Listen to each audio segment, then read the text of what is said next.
கர்த்தருடைய பரிசுத்த நாமத்துக்கு மகிமை உண்டாவதாக.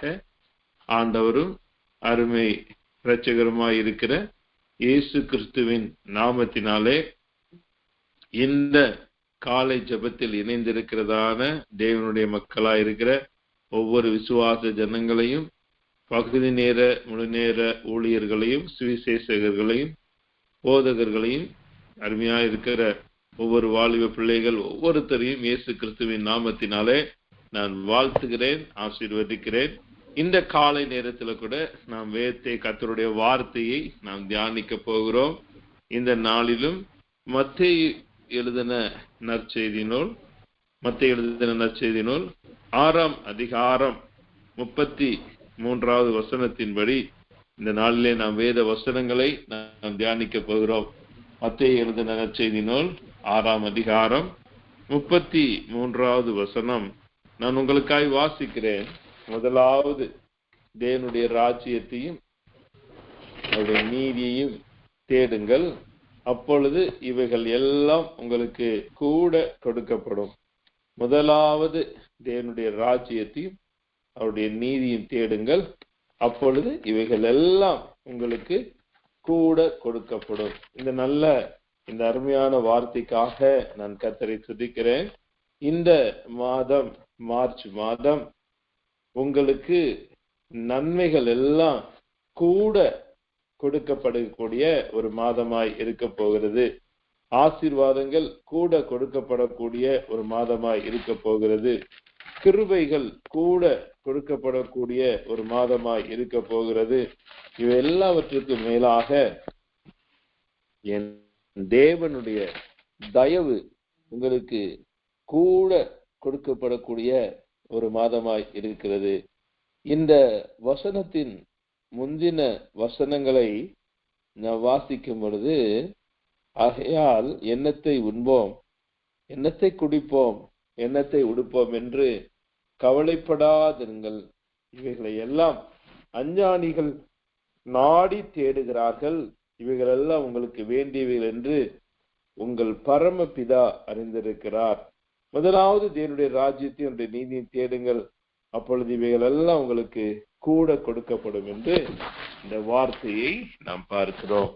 எனக்கு அருமையான தேவனுடைய ஜனங்களே, கர்த்தருடைய மக்களே, இந்த காலை நேரத்துல நம்மளுடைய வாழ்க்கையில ஒருவேளை ஏதோ ஒரு எதிர்கால பயத்தோடு, எதிர்காலத்தின் தேவையோடு, எதிர்காலத்தின் சிந்தனையோடு நாம் இந்த காலை நேரத்துல நாம் அமர்ந்திருப்போமானால், ஒவ்வொருத்தருக்கும் ஒவ்வொரு கவலை இருக்கிறது.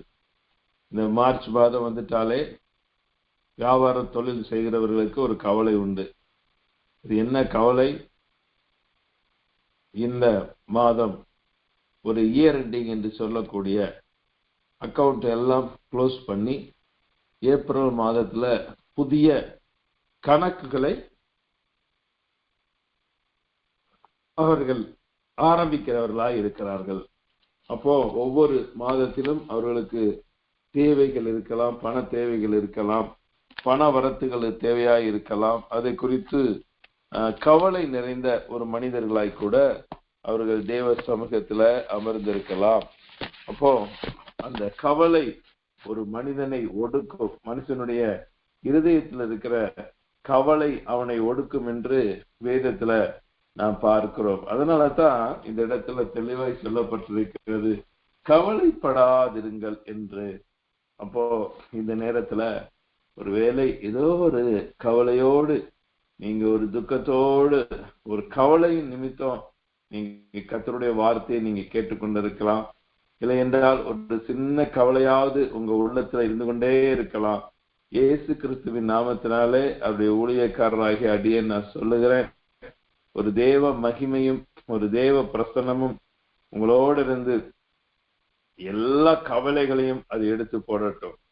இந்த நேரத்துல இந்த செய்தியை கேட்டுக்கொண்டிருக்கிற எனக்கு அருமையான தேவனுடைய ஜனங்களே, உங்களுடைய உள்ளத்தில் இருக்கிற எந்த கவலைகளும், எந்த சோர்வுகளும், எந்த ஒரு கவலை நிமித்தமாய் வந்த பலவீனங்களும் இயேசு கிறிஸ்துவின் நாமத்தினாலே சுகமாவதாக என்று சொல்லி நான் உங்களை வாழ்த்துகிறேன், ஆசீர்வதிக்கிறேன்.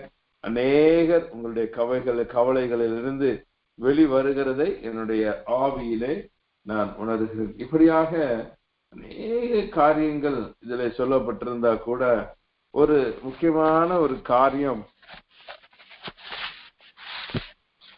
இந்த வேத வசனத்தை தியானிக்கும் பொழுது நாம் கற்றுக்கொள்ள வேண்டிய ஒரு மிகப்பெரிய ஒரு பாடமா இருக்கிறது. முதலாவது, தேவனுடைய ராஜ்யத்தையும் அவருடைய நீதியையும் தேடுங்கள். அப்போ ஆண்டவருடைய ராஜ்யத்தை குறித்து பல செய்திகள் கொடுக்கலாம், அவருடைய நீதியை குறித்து பல செய்திகளை நாம் கொடுக்கலாம்.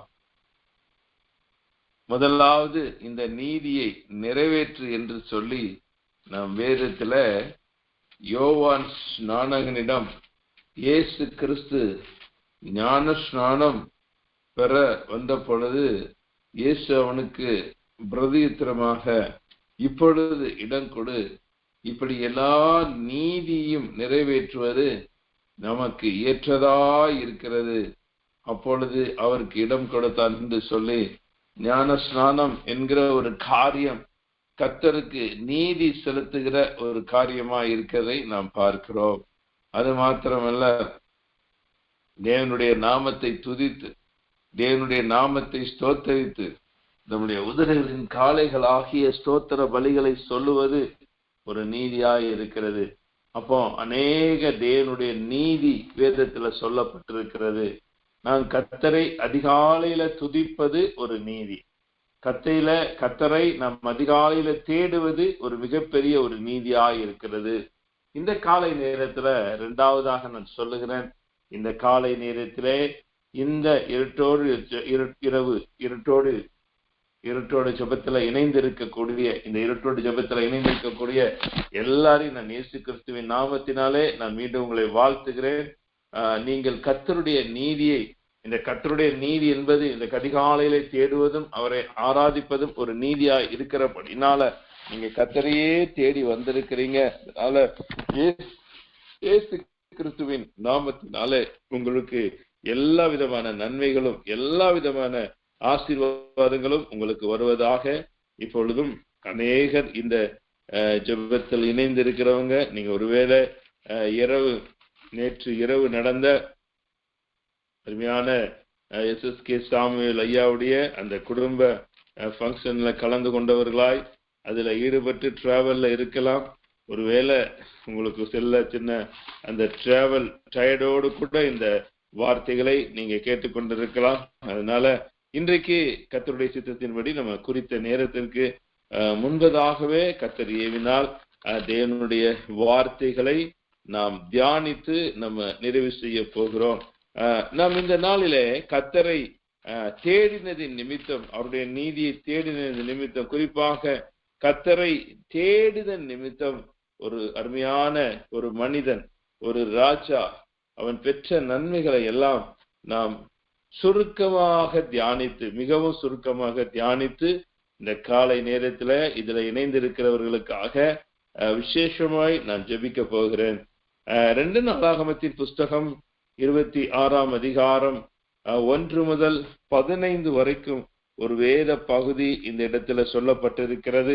2 நாளாகமும் 26ஆம் அதிகாரம் 1 முதல் 15 வரைக்கும் உள்ள வேத பகுதியிலே சொல்லப்பட்டிருக்கக்கூடிய ஒரு வேத வசனங்களை எல்லாம் இன்றைக்கு காலை நேரத்திலே நாம் தியானித்து நாம் ஜெபிக்க போகிறோம். 2 நாளாகமும் 26ஆம் அதிகாரம் 5வது வசனத்தை நான் உங்களுக்காய் வாசிக்கிறேன். தேவனுடைய தரிசனங்களில் புத்திமானாய் இருந்த சகரியாவின் நாட்களிலே தேவனை தேட மனதிணங்கி இருந்தான். அவன் கர்த்தரை தேடின நாட்களில் தேவன் அவன் காரியங்களை வாய்க்க செய்தார். அவன் கர்த்தரை தேடின நாட்களில் அவன் காரியங்களை வாய்க்க செய்தாராம். இந்த இடத்துல நாம் யாரை குறித்து நாம் தியானிக்க போகிறோம்? அருமையான ஒரு ராஜா, உசியா எனக்கூடிய ஒரு ராஜாவை குறித்து நாம் சுருக்கமாக தியானிக்க போகிறோம். 1வது வசனம் 26ஆம் அதிகாரம். நீங்க எல்லாரும் வேத புஸ்தகத்தை நீங்க உங்க வீட்டுக்குள்ள திறந்து வைத்துக் கொள்ளுங்க. அந்த 2 நாளாகமும் 26ஆம் அதிகாரம் 1 முதல் 15 வரைக்கும் உள்ள வேத பகுதிகளை இன்றைக்கு நாம் விசேஷமாய் நாம் தியானிக்க போகிறோம். அப்போ முதலாவது வசனத்திலே நாம் வாசிக்கும் பொழுது, அப்பொழுது யூத ஜனங்கள் எல்லாரும் 16 வயதான உசியாவை அழைத்து வந்து அவனை அவன் தகப்பனாகிய அமத்சியாவின் ஸ்தானத்திலே ராஜாவாக்கினார்கள். இந்த இடத்துல ராஜாவாய் அபிஷேகிக்கப்பட்ட அந்த உசியா ராஜாவினுடைய வயது 16 என்பதை நாம் பார்க்கிறோம். 16 வயதான உசியாவை அழைத்து வந்தார்களாம். அவனுடைய தகப்பனாராகிய அமத்சியாவின் ஸ்தானத்திலே ராஜாவாக்கினார்களாம்.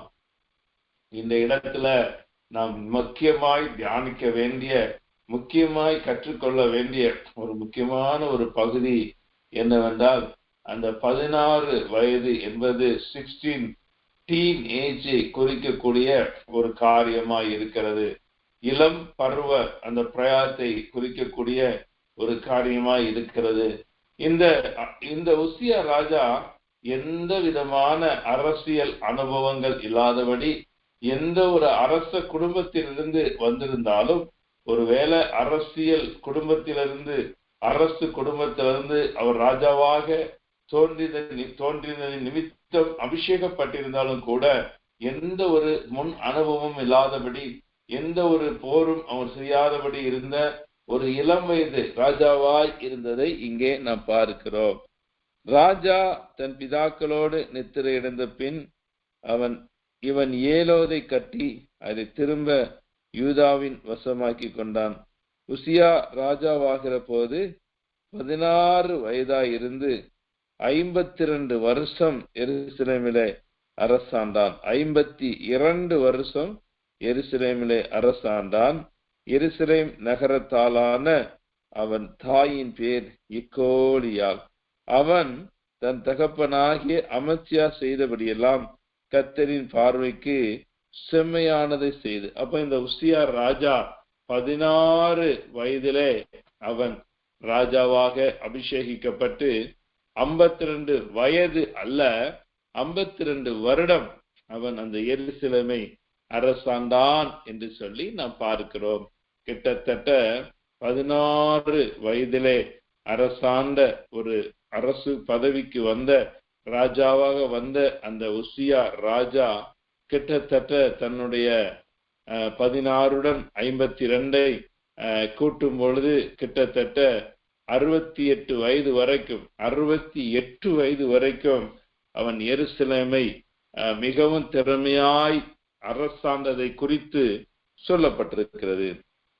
அவன் முதலாவது செய்த ஒரு காரியம், அவன் தன் தகப்பனாகிய அமத்சியா செய்தபடியெல்லாம் கர்த்தரின் பார்வைக்கு செம்மையானதை செய்து. அப்போ செம்மையானதை செய்த ஒரு மனிதனாயிருந்தான்.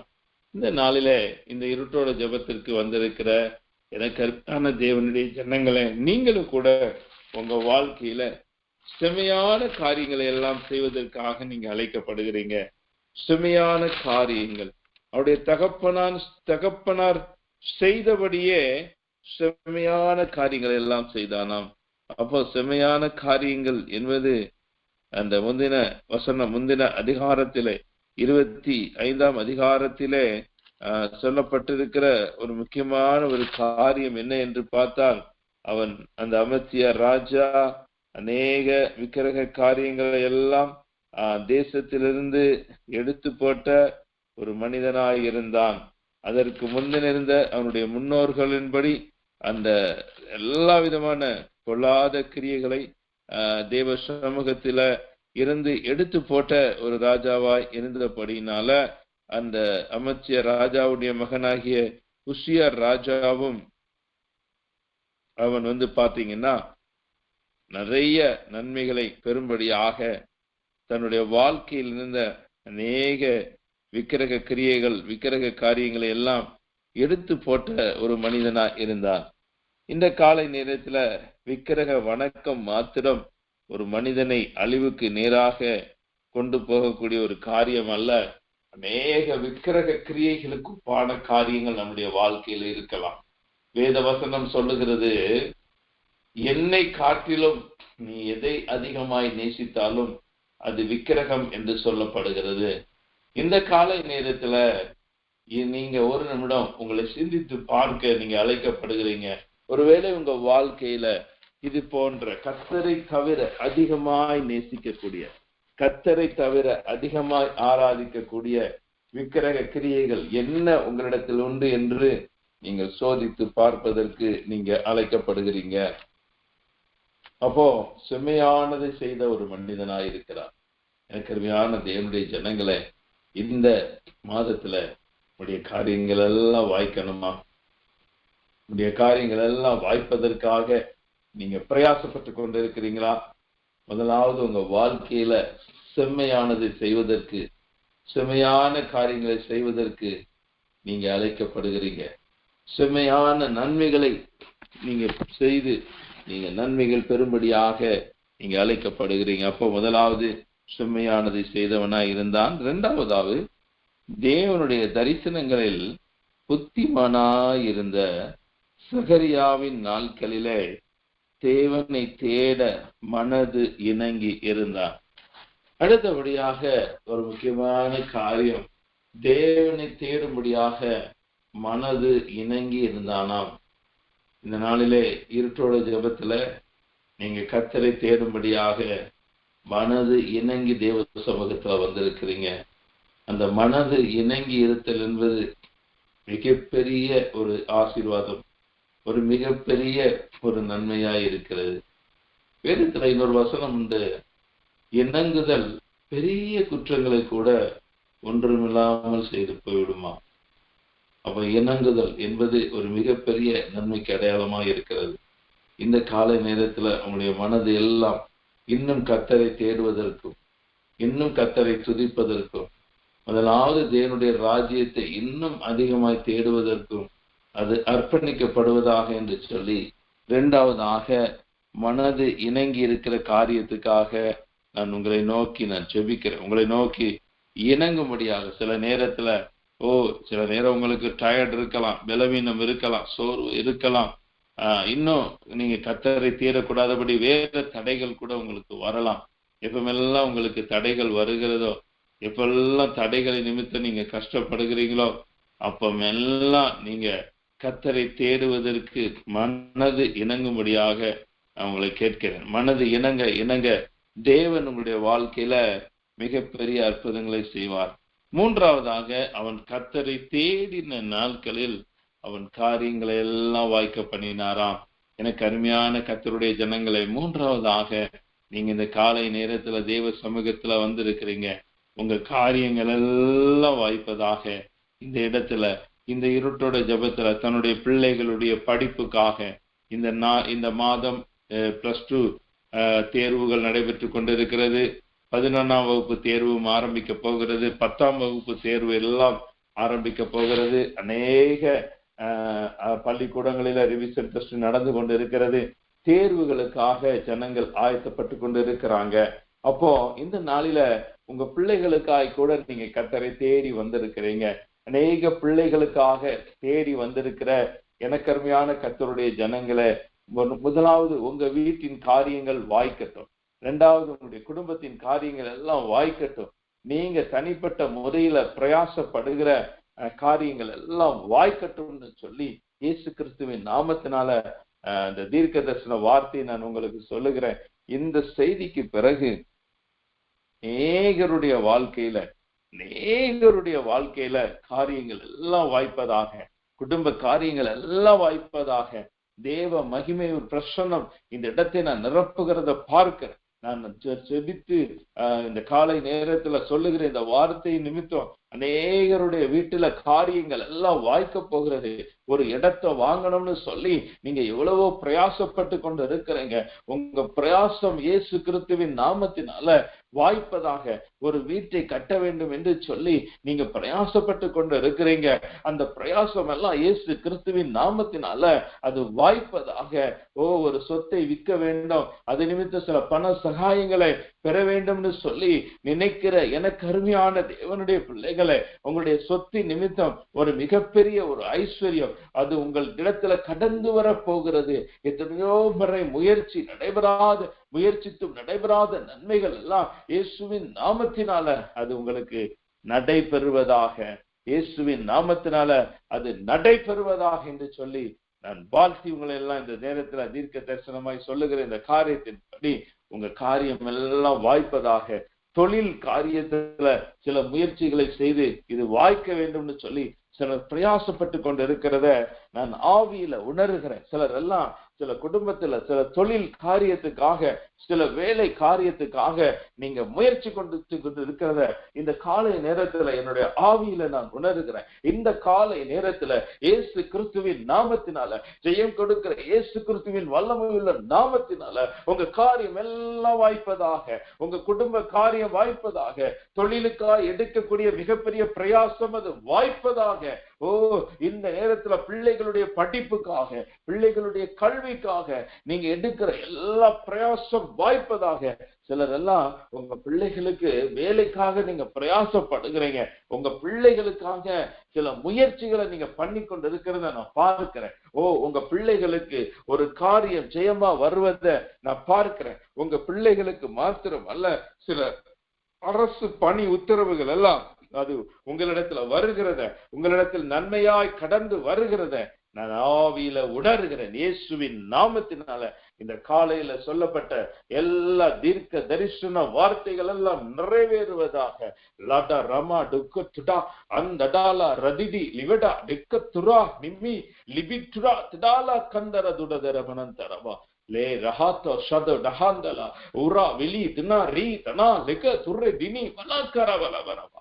இந்த இடத்துல இந்த ஜெபத்துல இருக்கிற ஒரு தேவ பிள்ளை கொஞ்சம் பண தேவையோடும், ஒரு சில பண பிரச்சனையோடும், சில கடன் பிரச்சனையோடும் போராடி கொண்டு இருக்கிறத நான் ஆவியில உணர்கிறேன்.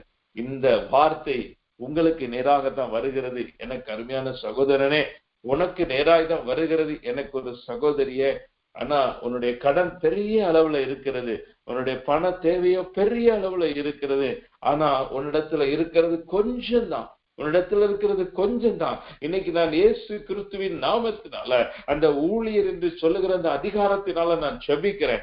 இயேசுவின் நாமத்தினால உனக்கு ஒரு ஆச்சரியமான வழி திறக்கப்படுகிறது, ஒரு அதிசயமான வழி திறக்கப்படுகிறது, ஒரு மிகப்பெரிய நன்மை திறக்கப்படுகிறது. உன்னிடத்துல இருக்கிற கொஞ்சம் பெருகி கொண்டு வரப்போகிறது, உன்னிடத்துல இருக்கிற கொஞ்சம் பணம் பெருக போகிறது, உன்னிடத்துல இருக்கிற கொஞ்சம் ஐஸ்வர்யம் பெருக போகிறது. அது உன்னுடைய கடன்களை எல்லாம் கொடுத்து தீர்த்து அநேக வீட்டின் நன்மைகளை, இடத்தின் நன்மைகளை, வாகனத்தின் நன்மைகளை பெற்றுக்கொள்ளும்படியாக அந்த ஒரு அபிஷேகம் உன்னிடத்துல இருக்கிற கொஞ்சம் இடம். ஒருவேளை கொஞ்சம் பணம் உங்களிடத்துல இருக்கலாம், கொஞ்சம் நகை உங்களிடத்துல இருக்கலாம், கொஞ்சம் இடம் தான் உங்களிடத்துல இருக்கலாம், இதுதான் உங்களிடத்துல இருக்கு. ஆனா உடைய கடனோ பெருசா இருக்குது. ஆனா அதையெல்லாம் கர்த்தர் அடைத்து தீர்க்க போகிறார். அதையெல்லாம் அடைத்து தீர்ப்பதற்கு கர்த்தர் ஆச்சரியமான வழியை திறங்க போகிறார். இந்த வார்த்தை உங்களோடு பேசுமானா இப்பொழுதே நீங்க அபிஷேகத்துல நிறைந்து ஸ்தோத்திரம் பண்ண ஆரம்பிங்க, அபிஷேகத்துல நிறைந்து துதிக்க ஆரம்பிங்க, அபிஷேகத்துல நிறைந்து நீங்க துதிக்க துதிக்க துதிக்க துதிக்க துதிக்க ஒரு நன்மை உங்களிடத்துல பெருகி கொண்டு இருக்கிறது, ஒரு ஐஸ்வர்யம் உங்களிடத்துல பெருகி கொண்டு இருக்கிறது, ஒரு கிருபை உங்களிடத்துல பெருகி கொண்டு இருக்கிறது. உங்களுடைய கடன் பிரச்சனையின் போராட்டம் எல்லாம் உடைந்து போகும்படியாக ஒரு நன்மை பெருகி கொண்டிருக்கிறது. ஆமேன் ஆமேன் ஆமேன். அப்போ இந்த காலை நேரத்துல ஒரு சிலர் நீங்க உங்க கடன் பிரச்சனையிலிருந்து வெளிவருவதற்காக எத்தனையோ நாள் நீங்க போராடிட்டீங்க, எத்தனையோ தீர்க்க தரிசனங்களை நீங்க கேட்டுட்டீங்க, எத்தனையோ வேத வசனங்களை வாக்குத்தத்தங்களா பெற்றுக்கொண்டுட்டீங்க. ஆனா இன்றைக்கு இயேசு கிறிஸ்துவின் நாமத்தினால நான் ஜெபிக்கிறேன், இன்றைக்கு நீங்கள் பெற்றுக்கொண்ட வாக்குத்தத்தம் எல்லாம் இயேசுவின் நாமத்தினால் நிறைவேற தொடங்குவதாக, தீர்க்க தரிசனங்கள் நிறைவேற தொடங்குவதாக. நீயோ அநேக ஜாதிகளுக்கு கடன் கொடுப்பாய், கடன் வாங்காதிருப்பாய். இந்த வசனத்தின்படி உங்க காரியங்கள் எல்லாம் வாய்ப்பதாக. அடுத்தபடியாக அடுத்த வசனத்தை நாம் வாசிக்கும் பொழுது 2 நாளாகமம் 26ஆம் அதிகாரம் 6வது வசனத்துல நாம் வாசிக்கிறோம். அவன் புறப்பட்டு போய் பெலிஸ்தரோடு யுத்தம் பண்ணி காத்தின் அலங்கத்தையும் யப்னேயின் அலங்கத்தையும் அஸ்தோத்தின் அலங்கத்தையும் இடித்து போட்டு அஸ்தோத் நாட்டிலும் பெலிஸ்தருக்குள்ளும் பட்டணங்களை கட்டினான் என்று சொல்லி வேதத்துல பார்க்கிறோம். அப்போ அவன் கர்த்தரை தேட மனது இறங்கியிருந்த காரணத்தினால அவனுடைய காரியங்கள் எல்லாம் வாய்க்க ஆரம்பித்தது. இந்த நாளில நீங்க கர்த்தரை தேடும்படி மனது இணங்கி நீங்க கர்த்தரை தேட அவருடைய சமூகத்துல வந்திருக்கிறீங்க. இப்பொழுது உசியா ராஜாவுக்கு எந்தெந்த இடத்துல போர் புரிந்தானோ அந்த இடத்துல ஒரு மிகப்பெரிய யுத்தத்துல ஜெயம் வந்தது. யுத்தத்துல ஜெயம் வந்தது மாத்திரமல்ல, அவன் அலங்கங்களை எல்லாம் இடித்து போட்ட ஒரு மனிதனாக இருந்தான். அலங்கங்களை எல்லாம் இடித்து போன்ற ஒரு மனிதனாக இருந்தான். அலங்கத்தை எல்லாம் இடித்து போட்டது மாத்திரமல்ல, அவன் பட்டணங்களை கட்டினவனாய் மாறினான். இன்னைக்கு இயேசு கிறிஸ்துவின் நாமத்தினால அந்த பட்டணங்களை கட்டுவது என்பது எதை குறிக்கிறது? நம்ம ஒரு வீட்டை கட்டுவதே நமக்கு ஒரு கஷ்டம். வீட்டை கட்டுவதே நம்மளுடைய வாழ்நாள் சாதனை, லைஃப் டைம் அச்சீவ்மெண்ட் என்று சிலருக்கு சொல்லப்படுகிறது. ஆனா அவன் வீட்டை கட்டல, ஒரு அரண்மனையை கட்டல, பட்டணங்களையே கட்டினான். இந்த பட்டணங்களை கட்டினது என்பது எதை குறிக்கிறது? உங்களுடைய அறிவுக்கும் உங்களுடைய திறமைக்கும் உங்களுடைய ஞானத்துக்கும் அப்பாற்பட்ட பெரிய காரியங்களை செய்வதை குறிக்கிறது. இன்னைக்கு அடுத்தபடியா கர்த்தர் உங்களுக்கு சொல்லக்கூடிய ஒரு தீர்க்க தரிசனமான ஒரு காரியம், நீங்க உங்க ஞானத்துக்கும் திறமைக்கும் அறிவுக்கும் அப்பாற்பட்ட பெரிய காரியத்தை எல்லாம் நீங்க செய்ய போறீங்க. பெரிய நன்மைகளை எல்லாம் செய்ய போறீங்க. அவன் கர்த்தரை தேடினபடினால எல்லா இடத்திலும் அவனுக்கு ஒரு ஜெயம் வந்தது. எல்லா இடத்திலும் ஒரு ஜெயத்தின் நன்மை வந்தது. எனக்கு அருமையான தேவ பிள்ளைகளை, காலை நேரத்துல உங்களுக்கு சில சோர்வுகள் இருக்குது, சில பலவீனம் இருக்குது, சிலருக்கெல்லாம் நல்ல தூக்கம் வந்தா கூட அந்த தூக்கத்தை நீங்க கர்த்தருக்காக தியாகம் பண்ணி அந்த தூக்கத்தை கர்த்தருடைய பிரயாசத்துக்கு நீங்க பலனை ஒரு காண்பிக்கும்படியாக நீங்க கர்த்தரை நீதியா தேடும்படியா நீங்க அந்த தூக்கத்தின் மத்தியில கூட நீங்க தேவனுடைய வார்த்தையை கேட்டுக்கொண்டிருக்கிறேன். இன்னைக்கு உங்களுக்கு யுத்தத்துல ஒரு ஜெயத்தை வர்ற கர்த்தர் கொண்டு வர போகிறார். எவ்வளவோ யுத்தங்களை நீங்க செய்து கொண்டு இருக்கிறீங்க, ஆவிக்குரிய யுத்தங்களை செய்து கொண்டு இருக்கிறீங்க. சிலர் உங்களிடத்துல தேவையில்லாம யுத்தம் பண்ணி கொண்டு இருக்கிறாங்க. இந்த இடத்துல சில செய்தி கேட்டுக்கொண்டு இருக்கிறீங்க, ஆவியில உணர்றேன், சில யுத்தங்கள் உங்களுக்கு வருது, வீட்டுக்குள்ளேயே உங்களுக்கு யுத்தம் வருது. அந்த யுத்தத்தின் நிமித்தம் நீங்க சோர்ந்து போறீங்க.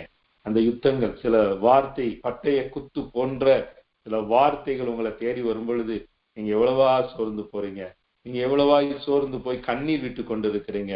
இந்த இடத்துல சிலர் சொன்ன வார்த்தைகள், சில பட்டய குத்து போன்ற யுத்தம் பண்ணும்படியாக வார்த்தைகள் உங்களுக்கு வருகிறது நிமித்தம் நீங்க தனிமையில அழுது கொண்டு இருக்கிறத நான் ஆவியில பார்க்கிறேன். இந்த இடத்துல ஒரு சிலர் இந்த ஜெபத்துல இருக்கிறவங்க, நீங்க தனிமையில யுத்தம் பண்ணி ஜெபிக்க கூடாதபடி யுத்தத்துல இப்படி மனிதனுடைய பொல்லாத அந்த வார்த்தையின் அந்த வல்லமைய நீங்க தாங்க கூடியவர்களாக சில யுத்தத்தின் கிரியைகளுக்கு ஒப்பான சில காரியங்களில இருக்கிறத நான் பார்க்கிறேன்.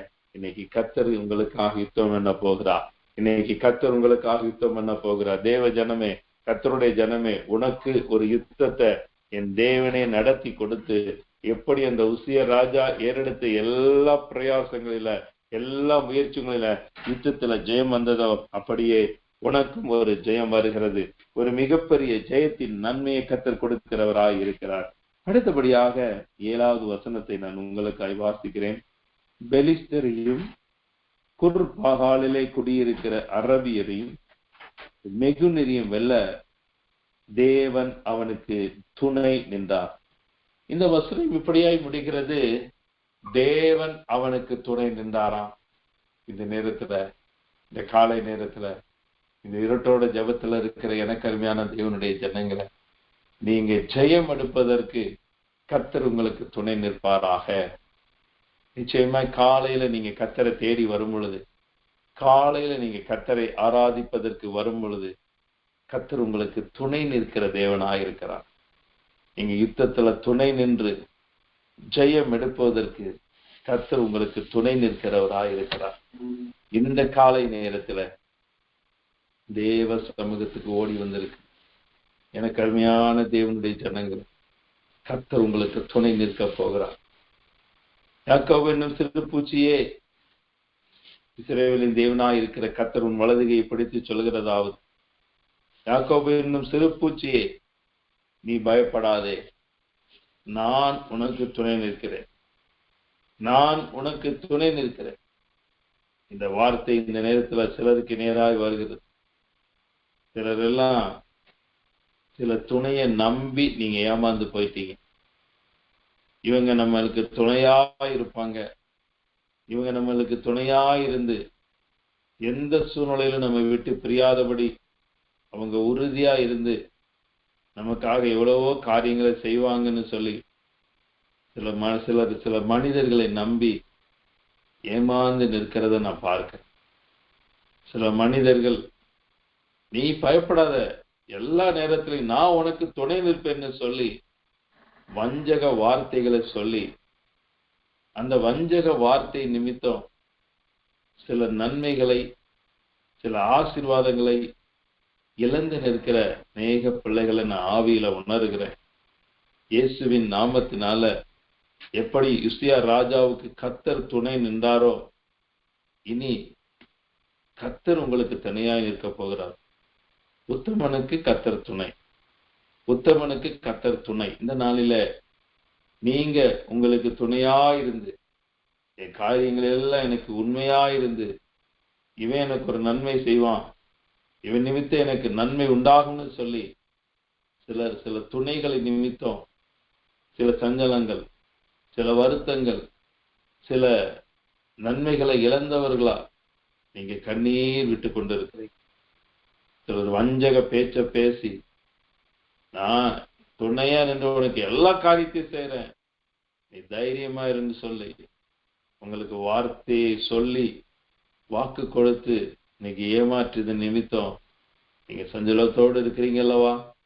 உங்களை பார்த்துதான் என் கர்த்தர் சொல்லுகிறார். இந்த காலை நேரத்துல உங்களை பார்த்துதான் என் கர்த்தர் சொல்லுகிறார், எனக்கு அருமையான தேவ ஜனமே, எனக்கு அருமையான கர்த்தருடைய ஜனமே, கர்த்தர் உனக்கு துணை நிற்கிறார், கர்த்தர் உனக்கு துணை நிற்கிறார். இந்த வார்த்தைய நீங்க வீட்டுல 2 கரங்களை உயர்த்தி சொல்லுங்க. ஆமாண்டவரே, நீங்க எனக்கு துணை நிற்கிறீங்க, ஆமேன். நீங்க எனக்கு துணை நிற்கிறீங்க, ஆமேன்.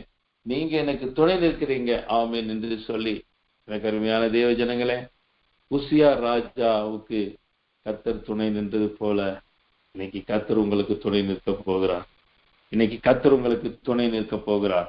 அடுத்தபடியாக நாம் வாசிக்கும் பொழுது, அம்மோனியர் உசியாவுக்கு காணிக்கை கொடுத்தார்கள், அவனுடைய கீர்த்தி எகிப்தின் எல்லை மட்டும் எட்டினது, அவன் மிகவும் பலன் கொண்டான். அம்மோனியர் உசியாவுக்கு காணிக்கைகளை கொடுத்தார்களாம். இந்த நாளில ஒரு போதகர் காணிக்கை வாங்குவதும் காணிக்கை பெற்றுக்கொள்வதும் ஒரு நியமிக்கப்பட்ட ஒன்று. சுவிசேஷகர்கள் காணிக்கை பெறலாம், காணிக்கை பெற்றுக்கொள்ளலாம், அது ஒரு நியதியாயிருக்கிறது. ஒருவேளை விசுவாச பிள்ளைகள் நீங்க ஊழியம் செய்யும் பொழுது உங்க உறவினர்களோ ஒரு நண்பர்களோ உங்களுக்கு காணிக்கைகளை கொடுப்பது, அதுவும் ஒரு தேவனுடைய செயலாய் இருக்கிறது.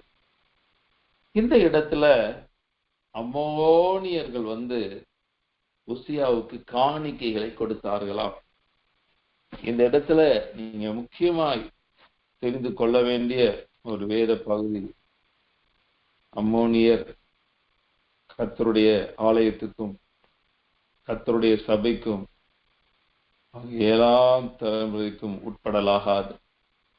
இப்படிப்பட்ட ஒரு கர்த்தரிடத்திலிருந்தே சாபத்தை பெற்றவர்களாய் அவங்க இருந்தாங்க. ஒருவேளை ஒரு வெறுக்கப்பட்ட ஜனமாய் இருந்தாங்க. இன்னைக்கு ஒருவனுடைய வழி கர்த்தருக்கு பிரியமாய் இருந்தான், அவனுடைய சத்துருக்களும் அவனோடு சமாதானமாகும்படி செய்வார்களாம். அவனுடைய சத்துருக்களும் அவனோடு சமாதானமாகும்படி செய்வார்கள். இந்த காலை நேரத்துல ஒரு சிலரோடு கர்த்தர் உங்களுக்கு விரோதமாய் சத்துருவாய் இருந்த ஜனங்கள், சத்துருவாய் இருந்து உங்களை நெருக்கப்படுத்தின, நெருக்கத்துல கொண்டு போன ஜனங்கள், சத்துருவாய் இருந்து உங்களுடைய சமாதானத்தை குலைத்த ஜனங்கள் எல்லாம் உங்களோடு சமாதானம் பண்ணும்படி கடந்து வருகிறத நான் உணர்ந்து பார்க்கிறேன், ஆவியில உணர்ந்து. சிலருடைய வாழ்க்கையில, சிலருடைய குடும்பத்துல சில நன்மைகளை நீங்க பெற்றுக்கொள்ள முடியா, உங்களுடைய சத்துருக்களா இருந்த ஜனங்கள் கூட இந்த காலை நேரத்துல சமாதானமாகும்படி உங்கள் மத்தியில அவங்க கடந்து வந்து கொண்டிருக்கிறாங்க. ஒரு மிகப்பெரிய நன்மை உங்களுக்கு உண்டாகிறது. அப்போ அம்மோனியர் உசியாவுக்கு காணிக்கை கொடுத்தார்கள். அவனுடைய கீர்த்தி எகிப்தின் எல்லை மட்டும் எட்டினதாம். அவன் கர்த்தரை தேறினதுனால அவனுடைய பெயர் பிரஸ்தாபம் அடைந்து அவனுடைய கீர்த்தி எல்லை எகிப்து மட்டும் போனதாம். அந்த எகிப்து மட்டும் அவனுடைய கீர்த்தி செல்வது என்பது எதை குறிக்கிறது? அந்த நாட்களிலே எகிப்தும் ஒரு பலமுள்ள ஒரு நாடாய் கருதப்பட்டது, ஒரு பலமுள்ள ஒரு ராஜ்யமாய் கருதப்பட்டது. இந்த காலை நேரத்துல நான் உங்களை பார்த்து சொல்லுகிறேன், உங்களை பார்த்து அடியேன் இயேசுவின் நாமத்தினால எனக்கு கொடுத்திருக்கிற அந்த ஊழியன்கிற அதிகாரத்தை நிமித்தம் நான் சொல்லுகிறேன், உங்களுடைய கீர்த்தி எகிப்து எல்லை மட்டும் எட்டுவதாக. எந்தெந்த ஜனங்களெல்லாம் உங்களை அற்பமா பார்த்தாங்களோ, எந்தெந்த ஜனங்களெல்லாம் உங்களை துச்சமா மதித்தாங்களோ, அவர்களுக்கு முன்பதாக நீங்கள் வெட்கம் அனுபவித்த சகல தேசங்களுக்கு மத்தியிலும் உன்னை கீர்த்தியும் புகழ்ச்சியுமா வைப்பேன்னு சொன்ன கர்த்தர் இன்னைக்கு அநேகர கீர்த்தியும் புகழ்ச்சியுமா வைக்க போறார். காலை நேரத்துல நீங்க தேவ சமூகத்துல வந்து அந்தரங்கத்துல கண்ணீர் வடிக்கிறீங்க, அந்தரங்கத்துல சில நேரம் நீங்க கர்த்தரை மனதார துதிக்கிறீங்க, அந்தரங்கத்துல கர்த்தரை மனதார நீங்க ஸ்தோத்திரம் பண்ணுகிறீங்க. சிலருடைய பேரெல்லாம் கெட்டு போகத்தக்க வண்ணமாக சில சத்ரு உங்களோடு போராடி கொண்டிருக்கிறத நான் பார்க்கிறேன். உங்க பேரை கெடுப்பதற்கும் உங்க பேரை கெடுத்து அந்த பேரை கெடுக்கப்படுவதற்கு சத்ரு உங்களோடு போராடி கொண்டிருக்கிறான். அதை எல்லாம் கர்த்தர் பார்த்து இன்னைக்கு அதை முறியெடுத்து உங்களுக்கு கீர்த்தி எகிப்தின் எல்லை மட்டும் எட்டக்கூடிய அளவுல கர்த்தர் உங்களை ஆசீர்வதிக்க போகிறார். அது மாத்திரமல்ல, அவன் மிகவும் பலன் கொண்டான். இதுதான் ரொம்ப ஒரு முக்கியம். தேவ பிள்ளைகளை, நம்ம ஒரு நாட்கள் ஆக ஆக சில நேரம் சரீரத்துல பலன் குறைகிறது, ஆவியில பலன் குறைகிறது, ஆத்துமாவுல பலன் குறைகிறது. சில நேரங்கள்ல நம்ம சோர்ந்து போகிறோம். ஒரு வார்த்தை நிமித்தம், ஒரு வார்த்தை நம்மளை தேவையில்லாம பேசும் பொழுது கூட நாம் பலன் குறைந்து விடுகிறோம். ஆவியில பலன் குறைகிறோம், ஆத்மாவுல பலன் குறைகிறோம், சரீரத்துல நம்ம பலன் குறைஞ்சு போயிடுறோம். இன்னைக்கு நீங்க பலன் குறைஞ்சவங்களா நீங்க தேவ சமூகத்துல வந்திருக்கிறீங்க, பலன் இழந்தவர்களா தேவ சமூகத்துல வந்திருக்கிறீங்க. ஒரு விஷயம் கூட, நீங்க இருக்கிற இடத்துல கைகளை உயர்த்துங்க. ஆமாண்டவரே, என்னிடத்துல சில பலன் குறைஞ்சிருக்கிறது. ஹல்லேலூயா, ஹல்லேலூயா, ஹல்லேலூயா. எல்லாரும் அப்படியே நீங்க இடத்துல இந்த மைக் எல்லாம் இப்ப அன்மியூட் பண்ணண்டா, ஆனா நீங்க உங்க கைகளை உயர்த்தி ஒரு உன்னத பலனை பெற்றுக்கொள்ளும்படியா, ஒரு உன்னத பலத்தின் அபிஷேகத்தை பெற்றுக்கொள்ளும்படியா நீங்க இப்போ கையை உயர்த்துங்க. நீங்க இப்போ கையை உயர்த்துங்க. கையை உயர்த்த உயர்த்த ஒரு மிகப்பெரிய பலன் உங்களை நிரப்புறத நான் பார்க்கிறேன். சிலரெல்லாம் சரீரத்துல பலவீனம் அடைஞ்சு நீங்க இருக்கிறீங்க. சில சரீர பலவீனத்தின் நிமித்தம் பலன் எல்லாம் குறைஞ்சு போயிருக்கிறது. இரவுல தூக்க வராம சிலர் கஷ்டப்பட்டு கொண்டு இருக்கிறீங்க. சிலர் சில காரியங்களை நினைச்சு அப்படியே மனதுல வேதனைப்பட்டு உங்க பலத்தை குறைஞ்சு போகிறத, அந்த பலத்தை உறிஞ்சக்கூடிய சத்ருவின் கிரியை எல்லாம் இயேசுவின் நாமத்தினால அது உடைந்து போவதாக. அப்போ அவன் மிகவும் பலன் கொண்டானான். இந்த நேரத்துல நான் உங்களை பார்த்து சொல்லுகிறேன், கர்த்தரை தேடி வந்திருக்கிற எனக்கு அருமையான தேவ ஜனங்களை, நீங்க மிகவும் பலன் கொள்ள போறீங்க, மிகவும் பலன் கொள்ளப்பட போறீங்க. ஷாலா பராக்கா துடோ லபடி ரபா டரா துரதன லீண்டரா துனந்தரா ஷேரே மேலே காரா கக்குத்துரா பலந்தரபா. ஹல்லேலூயா, ஹல்லேலூயா. சிலருடைய சரீரத்துல பலவீனப்படுத்துகிற கிரியைகள் இயேசுவின் நாமத்தினால இந்த காலை நேரத்துல அழிந்து கொண்டிருக்கிறத நான் பார்க்கிறேன். சில சத்துருவின் போராட்டங்கள் உங்களை வந்து பலத்தை குறைச்சு கொண்டு இருக்கிறது, பலத்தை உறிஞ்சு கொண்டு இருக்கிறது. அது எல்லாம் கர்த்தர் இந்த நேரத்துல மாற்றி கொண்டு இருக்கிறார். நீங்க பலப்பட்டு கொண்டு இருக்கிறீங்க, ஆவியில பலப்பட்டு கொண்டு இருக்கிறீங்க. அபிஷேகத்தினால நான் பார்க்கிறேன், சிலருடைய நுகங்கள் எல்லாம் முறிக்கப்பட்டு, உங்க கழுத்து மேல இருக்கிற நுகங்கள் எல்லாம் முறிக்கப்பட்டு நீங்க பலப்பட்டு கொண்டு இருக்கிறத நான் பார்க்கிறேன். அப்போ உசியா ராஜா மிகவும் பலன் கொண்டானாம், மிகவும் பலன் கொண்டான். ரிபாலா ஹந்தரபா. இயேசுவின் நாமத்தினால நீங்க மிகவும் பலனடைவீர்களாக. உங்களுக்காக நான் அடுத்தபடியாக 9வது வசனத்தை கூட நான் வாசித்து நான் அப்படியே தியானிக்கிறேன். உசியா எருசலேமில் மூளை வாசல் மேலும் அலங்கத்து கொடிகள் மேலும் கோபுரங்களை கட்டி அவைகளை பலப்படுத்தினான். இந்த இடத்துல கோபுரங்களை கட்டி அந்த இடத்தை எல்லாம் பலப்படுத்தினான். கோபுரங்களை கட்டுதல் அந்த நாட்களிலே வாட்ச் டவர் என சொல்லக்கூடிய கண்காணிப்பு கோபுரங்கள் என்று சொல்லப்படுகிறது. கண்காணிப்பு கோபுரங்கள் நீங்க பார்த்திருக்கலாம். சில அரசு அலுவலகங்கள் இருக்கக்கூடிய பாதுகாக்கப்பட்ட பகுதியில அந்த காம்பவுண்டு சுவருக்கு மேலா கோபுரங்கள் போன்ற இடத்துல இருந்து எதிரிகளை கண்காணித்து கொண்டிருக்கிறத நீங்க அநேகர் பார்க்கலாம். ஒருவேளை நீங்க விமான நிலையங்களுக்கு செல்லும் பொழுது அங்க ஒரு காட்சி பார்க்கலாம். என்ன காட்சி தெரியுமா? அந்த விமான ஓடுதளம் என்று சொல்லக்கூடிய அந்த ரன்வே இருக்கக்கூடிய அந்த கிரவுண்ட், அந்த ரன்வே இருக்கக்கூடிய அந்த மிகப்பெரிய பகுதியில ஒவ்வொரு கார்னரிலும் மிகப்பெரிய வாட்ச் டவர்ல துப்பாக்கி ஏந்திய போலீசார்கள் தங்கள் பைனாக்குலர்களை வச்சு ஜனங்களை எல்லாம் கண்காணித்து கொண்டிருக்கிறவர்களையும் யாராவது அத்துமீறி உள்ள நுழைகிறார்களா என்பதையும் அவங்க பாதுகாத்து கொண்டிருக்கிறத நீங்க பார்க்கலாம். இன்னைக்கு உசியா ராஜா கோபுரங்களை கட்டினானா. அப்படிப்பட்ட கோபுரங்களை கட்டுதல் என்பது எதை குறிக்கிறது? எப்படி ஒரு கோபுரம் எல்லா இடத்திலும் இருந்து எல்லா மனிதர்களாலும் பார்க்கப்படக்கூடிய ஒரு உயரமா இருக்கிறது போல, இன்னைக்கு இந்த காலை நேரத்துல தேவனை தேடுகிறபடியினால சில உயரத்தின் அனுபவத்துக்குள்ள போறதை நான் பார்க்கிறேன். உயரத்தின் அனுபவம் என்பது எதை குறிக்கிறது? சில ப்ரொமோஷனுக்கு ஒப்பான காரியம், சில ப்ரொமோஷனுக்கு ஒப்பான நன்மைகள் எல்லாம் உங்களை தேடி வந்து கொண்டு இருக்கிறது. கோபுரங்களை கட்டினானாம். அப்போ அந்த கோபுரங்களை கட்டுகிறது அந்த உயரத்துக்கு அடையாளமாக சொல்லப்படுகிறது. அவைகளை பலப்படுத்தினானாம். இந்த நாளில கோபுரங்களை கட்டி பலப்படுத்தின ஒரு மனிதனாய் இருந்தான். இன்னைக்கு கர்த்தர் உங்களை கூட பலப்படுத்த போகிறார். எந்த காரியத்துல பலப்படுத்தணுமோ அந்த காரியத்துல எல்லாம் பலப்படுத்துவார். நீ பயப்படாதே, என்னோடு இருக்கிறேன், திகையாதே, நான் உன் தேவன், நான் உன்னை பலப்படுத்தி உனக்கு சகாயம் பண்ணுவேன், என் நீதியின் வலது கரத்தினால் உன்னை தாங்குவேன். கர்த்தர் உங்களை பலப்படுத்தி நீதியின் வலது கரத்தினால் உங்களை தாங்குவாராம். அப்ப பலப்படுத்தின ஒரு மனிதனாய், கோபுரங்களை கட்டி அவனை பலப்படுத்தின ஒரு மனிதனாய் இருந்தான். அடுத்தபடியாக 10வது வசனத்தை நான் வாசிக்கும் பொழுது, அவனுக்கு பள்ளத்தாக்குகளிலும் சமபூமியிலும் அநேகம் ஆடு மாடுகளும் மலைகளிலேயும் வயல்வெளியிலும் பயிர்க்குடிகளும் திராட்சை தோட்டக்காரரும் உண்டாயிருந்தபடியினால் அவன் வனாந்தரத்துல கோபுரங்களை கட்டி அநேக துறவுகளை வெட்டினான். அவன் வெள்ளாண்மை பிரியனாயிருந்தான். இந்த இடத்துல அவன் வெள்ளாண்மை பிரியனாய் இருந்தானா. இந்த நாளில வெள்ளாமை பிரியன் என்பது மிகப்பெரிய ஒரு விவசாயியா இருந்தானாம். இன்னைக்கு விவசாயம் செய்து அதுல நன்மைகளை பெறுகிறது மிகப்பெரிய ஒரு காரியம். வனாந்திரத்துல கோபுரங்களை மட்டும் கட்டல, துறவுகளை வெட்டினானாம். ஒரு துறவுகளை வெட்டி அதுல நீரூற்றை பார்ப்பது ஒரு மிகப்பெரிய ஒரு ஆசீர்வாதம். ஈசாக்கு ஒரு இடத்துல துறவு தோண்டுகிறான். அந்த இடத்துக்கு பெயர் ஏசேக்கு. அந்த இடத்துல உடனே எதிரிகள் சத்துருக்கள் வர்றாங்க. துறவு உங்களுடையது, ஆனா அந்த துறவுல இருக்கிற தண்ணீர் எங்களுடையது என்று சொல்லி அவனோட வாக்குவாதம் பண்ணினாங்க. அடுத்தபடியா இன்னொரு துறவு வெட்டுறான். அந்த துறவுலையும் தண்ணி வருது.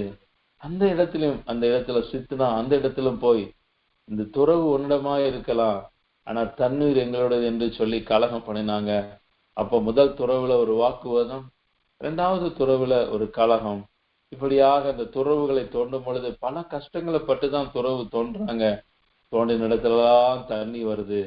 அப்போ பாருங்க, 2 துறவு ஈசாக்க விட்டு போகுது. ஆனா 3வது ஒரு துறவை தோண்டுகிறான். அந்த துறவுக்கு பேர் ரெகோபோத்.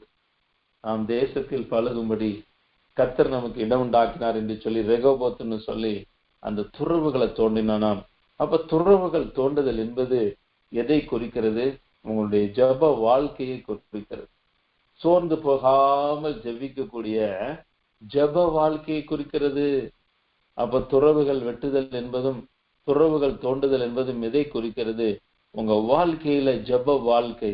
நம்ம பாருங்க, வனாந்தரத்துல துறவுகளை வெட்டினானா. சில நேரம் நம்ம வாழ்க்கையில வனாந்தரத்துக்கு ஒப்பான வாழ்க்கையில சில கஷ்டங்களை நம்ம படுறோம். வனாந்தர வாழ்க்கைக்குள்ள நம்ம போகும்பொழுது சில கஷ்டங்களை நம்ம பட்டுக்கொண்டு இருக்கிறோம். ஆனா அந்த நேரத்துல நம்ம ஜெபிக்கிறோமா? கொஞ்சம் நம்ம கேட்டு பார்க்கலாம். ஒருவேளை இந்த இரவுக்கு இரவு ஜெபத்துல இருக்கிறவங்க, நீங்க இரவுக்கு இரவு ஜெபத்துல நீங்க தொடர்ந்து ஜெபித்து கொண்டு இருக்கிறீங்க. வனாந்தர வாழ்க்கை இன்னும் மாறல, வனாந்தரத்துலதான் போய்கொண்டு இருக்கேன்னு சொல்லி நீங்க நினைச்சு கொண்டு இருக்கலாம். தேவ பிள்ளைகளே, கர்த்தருடைய ஜனங்களே, உங்களுடைய வனாந்தர வாழ்க்கை இன்னைக்கு மாற போகிறது. வனாந்தரத்துல கர்த்தர் ஒரு அற்புதத்தை செய்ய போகிறார். உங்களுடைய வனாந்தரத்துல நீங்க துறவுகளை வெட்டி கொண்டே இருக்கிறீங்க. வனாந்தர வாழ்க்கையில நீங்க ஜெபித்து கொண்டே இருக்கிறீங்க. அந்த உசியா ராஜா துறவுகளை வெட்டின பொழுது அது தண்ணீருக்கு மாத்திரமல்ல, விவசாயத்துக்கே போதுமானதா இருந்தது. ஒரு விவசாயம் செய்வதற்கு, ஒரு வேளாண்மை செய்வதற்கு எவ்வளவு தண்ணீர் தேவை. துறவெல்லாம் தோண்டி அந்த விவசாயத்தை எல்லாம் அவன் நடத்தினான். அப்ப அந்த விவசாயத்துல திராட்சை தோட்டங்களை எல்லாம் நாட்டினதை பார்க்கிறோம். வயல்வெளியில பயிர் குடிகளா இருந்ததெல்லாம் பார்க்கிறோம். அதே மாத்திரமல்ல, அநேகம் ஆடு மாடுகளும் இருந்ததை நம்ம பார்க்கிறோம். இதெல்லாம் மிகப்பெரிய நன்மைகளா இருக்கிறது. அப்போ இந்த நாளில மிகப்பெரிய பொருளாதாரத்தின் ஆசீர்வாதங்களும் பொருளாதாரத்தின் நன்மைகளும் உங்களை தேடி வந்து கர்த்தர் உங்களை நிரப்பும்படியாக கர்த்தர் உங்களை ஆசீர்வதிக்கிறவராய் இருக்கிறார். அடுத்தபடியா நீங்க வாசிக்க வேண்டிய 11 13 வரைக்கும் உள்ள வேத பகுதிகளில வாசிக்கும் பொழுது அவரிடத்துல மிகப்பெரிய சேனைகள் இருந்ததை நம்ம பார்க்கிறோம். பராக்கிரமசாலியான வம்ச தலைவரின் தொகையெல்லாம் 2600. இவர்கள் கையின் கீழ் சத்துருக்களுக்கு விரோதமாக ராஜாவுக்கு துணை நிற்க பராக்கிரமத்தோடு யுத்தம் பண்ணுகிற 3,75,500 பேரான சேனை இருந்ததான். அடுத்தபடியா அந்த உசியா ராஜா, அவனுக்கு மிகப்பெரிய சேனை இருந்ததான். லட்சம், எவ்வளவு லட்சம் நீங்க வாசிப்பீர்கள் என்றால் 3,07,500 பேர். 3,07,500 பேர் உள்ள மிகப்பெரிய ராணுவ சேனை இருக்கிறது. நீங்க கொஞ்சம் யோசிச்சு பாருங்க. ஒரு ராணுவத்துல ஜனங்கள் இருக்காங்கன்னா அவங்களுக்கு ஊதியங்கள் கொடுக்கணும், அவங்கள பயிற்சி பண்ணணும், ஆயுதங்கள் தேவைப்படும். இன்னைக்கு நாட்டினுடைய பெரும் பகுதி, எல்லா நாட்டிலையும் பெரும் பகுதி ராணுவத்துக்கு பணத்தை செலவழிக்கிறவங்களா. அந்த ராணுவத்துக்கு எந்த அளவுக்கு பணத்தை செலவழிக்கிறாங்களோ அந்த அளவுக்கு அந்த ராணுவம் பலப்படுகிறதா இருக்கிறது. இந்த நாளில அவங்கள பார்த்து சொல்லுகிறேன், நீங்க யுத்த சேனைகள், ராணுவ சேனைகளை வைத்துக் கொள்ள அளவுல கர்த்தர் உங்களை மிகப்பெரிய அளவுல நடத்த போகிறார். உசியா ராஜாவுக்கு மிகப்பெரிய ஒரு யுத்த சேனை இருந்தது போல உங்களுக்கு மிகப்பெரிய யுத்த சேனைகளுடைய நன்மைகளை அவர் கர்த்தர் கொடுக்குவதற்கு ஒரு வல்லமுடையா இருக்கிறார். இந்த சேனையில் உள்ளவர்களுக்கெல்லாம் உசியா கேடகங்களையும் ஈட்டிகளையும் தலைச்சிராக்களையும் மார் கவசங்களையும் வில்லுகளையும் கல்லறி கவன்களையும் ஆயத்தப்படுத்தினான். வெறுமனே அவன் பார்த்தீங்கன்னா அந்த சேனைகளை வைத்திருக்கிறது மாத்திரமல்ல, அந்த சேனைகளுக்கு என்னெல்லாம் தேவையோ அதையெல்லாம் அவன் நேர்த்தியா செய்கிற மனிதனாய் இருந்தான். இதெல்லாம் எப்படி நடக்குது? ஒரு 16 வயசு தான், 16 வயசுலதான் ஆட்சிக்கு வர்றான். 16 வயசு தான், டீனேஜுக்குள்ளதான் அவன் ஒரு அரசு பதவிக்குள்ள அந்த ராஜாவா வர்றான். ஆனா பாருங்க, அவனுக்கு இவ்வளவு பெரிய நன்மை தொடர்ந்து நடந்து கொண்டே இருக்கிறது, தொடர்ந்து ஜெயம் வந்து கொண்டே இருக்கிறது. நீங்க ரகசியத்தை நீங்க கற்றுக்கொள்ளணும். காலை ஜெபத்துக்கு நீங்க தொடர்ந்து வர தேவ சமூகத்துல கர்த்தரை தேடி நிக்க நீங்க நினைச்சு கூட பார்த்திராத பெரிய அதிசயங்கள் எல்லாம் கர்த்தர் உங்களுக்கு செய்ய போகிறார். பெரிய ராணுவ பலத்துக்கு ஒப்பான பலத்தை கர்த்தர் தரப்போகிறார். அந்த ராணுவ சேனைகளுக்கு எதெல்லாம் தேவையா இருந்ததோ அந்த தேவையெல்லாம் கர்த்தர் கொடுக்க போகிறார். இன்னும் ஒரு 10 நிமிடத்துல நம்ம இந்த வேத வசனங்களை எல்லாம் தியானித்து நம்ம நிறைவு செய்து நான் உங்களுக்காக நாங்களும் அந்த ஒரு 5 மணி 5:30 இந்த ரூம் வெக்கேட் பண்ண வேண்டியதா இருக்கிறபடினால நான் சீக்கிரத்துல இந்த செய்தியை முடிப்பதற்கு நான் பிரயாசப்படுகிறேன். 15வது வசனத்தை நான் உங்களுக்காக வாசிக்கிறேன். கோபுரங்கள் மேலும் கொடிகள் மேலும் நின்று அம்புகளையும் பெரிய கற்களையும் பிரயோகிக்கிறதற்கு நிபுணரான தொழிலாளிகள் கற்பித்த இயந்திரங்களையும் அவன் எருசலேமில் உண்டாக்கினான். அப்படியே அவன் கீர்த்தி வெகு தூரம் பரம்பிற்று. அவன் பலப்படும் மட்டும் ஆச்சரியமா அவனுக்கு அனுகூலம் உண்டாயிற்று. ரொம்ப நல்லா தெரிஞ்சுக்கொள்ளுங்க, நீங்க பலப்படும் மட்டும் உங்களுக்கு ஆச்சரியமா அனுகூலம் உண்டாக போகுது. நீங்க பலப்படும் மட்டும் இந்த இடத்துல சிலருக்கெல்லாம் சில அனுகூலம் பரலோகத்திலிருந்து வருகிறத நான் பார்க்கிறேன். சில அனுகூலமான கதவுகள் உங்களுக்கு திறக்கப்படுகிறத பார்க்கிறேன். சில அனுகூலமான நன்மைகள் உங்களுக்கு உண்டாகிறத நான் பார்க்கிறேன். நீங்க பலப்படும் மட்டும் உங்க வாழ்க்கையில மிகப்பெரிய அனுகூலம் உண்டாக போகுது. நீங்க இந்த மார்ச் மாதத்துல என்னால இந்த இடத்துல ஒரு தேவ பிரசன்னம் நிரப்புகிறத பார்க்கிறேன். சிலருக்கெல்லாம் சில அனுகூலமான கதவு திறக்கப்படுது. நீ வாழ்க்கையில முன்னேற்றத்துக்குள்ள செல்வதற்கு ஒரு அனுகூலமான கதவு திறக்கப்படுகிறது. உங்க ஊழியத்துக்கு ஒரு அனுகூலமான கதவு திறக்கப்படுகிறது. எத்தனையோ கதவெல்லாம் உங்களுக்கு மூடுச்சு, இன்னைக்கு அனுகூல கதவுகள் உங்களுக்கு திறக்கப்படுகிறது. இயேசுவின் நாமத்தினால அனுகூல கதவுகளை கட்ட திறந்து கொண்டு இருக்கிறார். சத்துரு அடைத்த கதவுகள் எல்லாம் இயேசு கிறிஸ்துவின் நாமத்தினால அந்த வெண்கல கதவுகள் எல்லாம் உடைக்கப்பட்டு கொண்டிருக்கிறது. இரும்பு தாழ்பால்கள் எல்லாம் விரிக்கப்பட்டு கொண்டிருக்கிறது. அப்போ பாருங்க, மிகப்பெரிய காரியங்களா செஞ்சான். கோபுரத்துல நின்று அலங்க கொடிகள் மேல் நின்று அம்புகளையும் பெருக்கிய கற்களையும் பிரயோகிக்கிறதற்கு நிபுணரான தொழிலாளிகள் கற்பித்த இயந்திரங்களையும் அவன் எருசலேமில் உண்டாக்கினான். அநேக மிஷினரிஸ் உண்டாக்கினானாம். அப்போ பாருங்க, இதுல என்ன அடங்கி இருக்கிறது? வெள்ளாண்மை பிரியன் என்பது அக்ரிகல்ச்சரை குறிக்கிறது. யுத்த சேனை என்பது மிலிட்டரியை குறிக்கிறது. எந்திரங்கள் உருவாக்குதல் என்பது மெக்கானிக் டிவிஷன் தொழில் காரியங்களை குறிக்கிறது. எல்லாவற்றிலும் உசியா ராஜாவின் காலத்துல நேர்த்தியா இருக்கிறது.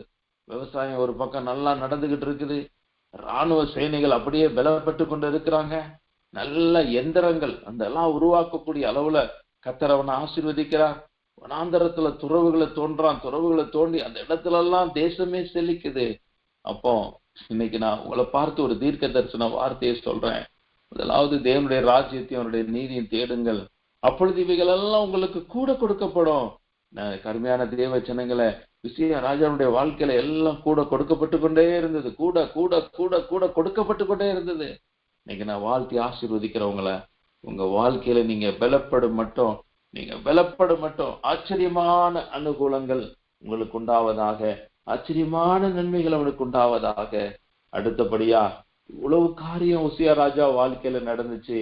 ஆனா ஒரே ஒரு காரியத்தின் நிமித்தம் அவன் எல்லாவற்றையும் இழக்கக்கூடிய ஒரு சூழ்நிலைக்குள்ள தள்ளப்பட்டதை நம்ம தியானித்து, ஒருவேளை நம்ம முதலாவது தேவனுடைய ராஜ்யத்தை அவருடைய நீதியை தேடும் பொழுது நம்ம வாழ்க்கையில எவ்வளவோ நன்மை நடைபெறலாம். ஆனா இந்த உசியா ராஜாவினுடைய 2வது பகுதி ஒண்ணு இருந்துச்சு.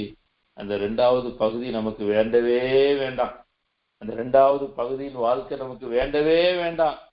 யோபுக்கு முன்னிலைமையை காட்டிலும் பின்னிலைமை ஆசீர்வதிக்கப்பட்டது. யோபனுடைய வாழ்க்கையில முன்னிலைமை கஷ்டம், பின்னிலைமை ஆசீர்வாதம்.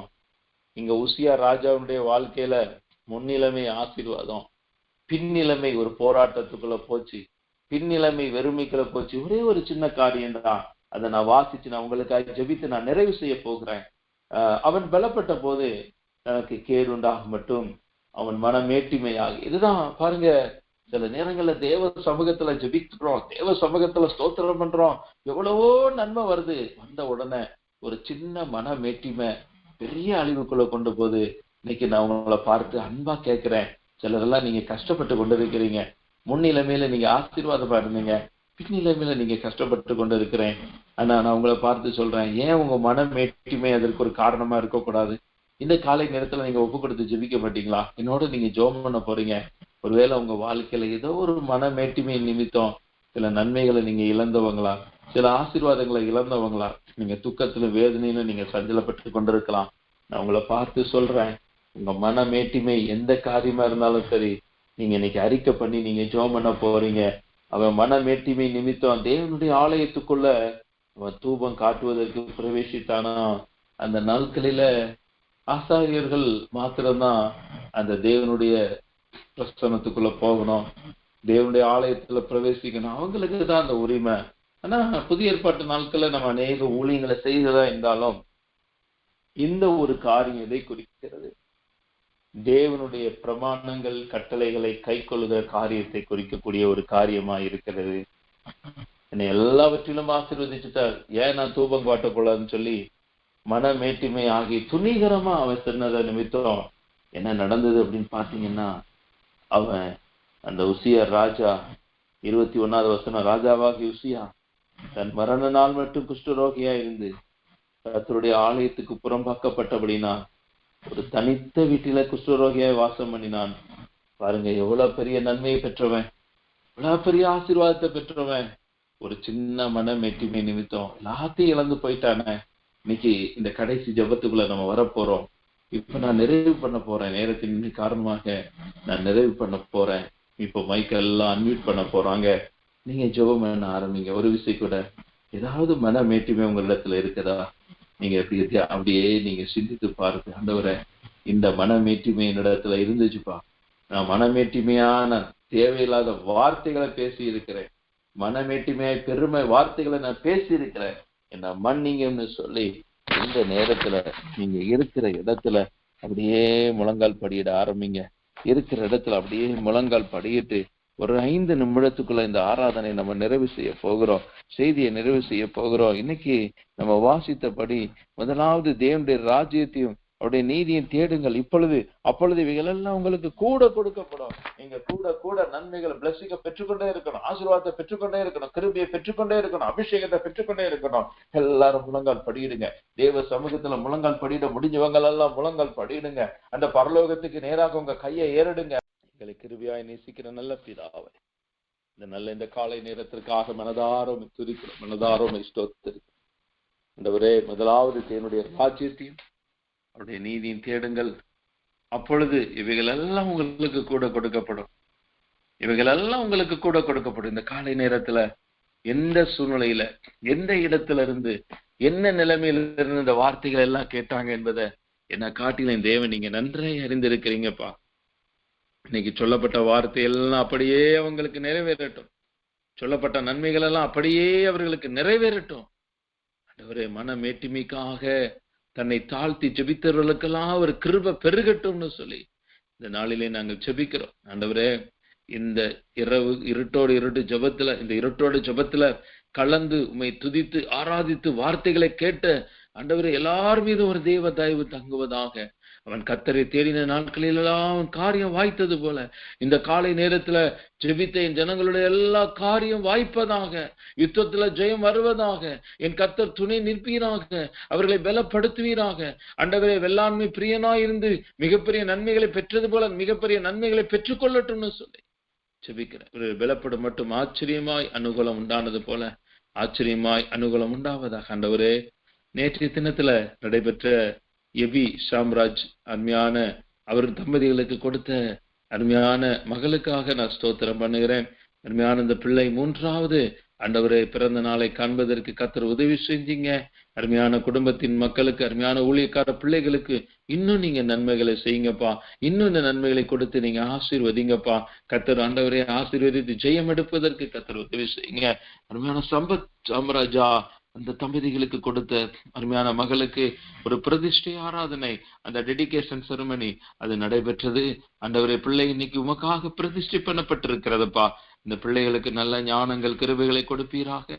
ஆண்டவரே, இந்த இருட்டோட ஜபம் இரவுக்கு இரவு ஜபம் என்று சொல்லி இந்த ஜபத்தை நடத்துகிற ஆண்டவரே அருமையான ஊழியர், ஆண்டவரே இயேசுவின் வல்லமை ஊழியர் ஸ்தாபகராய் இருக்கக்கூடிய SSK சாமுவேல் ஐயா அவர்களுக்கு நல்ல சுகத்தை தருவீராக. ஆண்டவரே அப்பா, இந்த ஜபத்துல இந்த ஊழியத்துல இணைந்திருக்கிற ஒவ்வொரு மக்களை நான் ஆசீர்வதிக்கிறேன்ப்பா.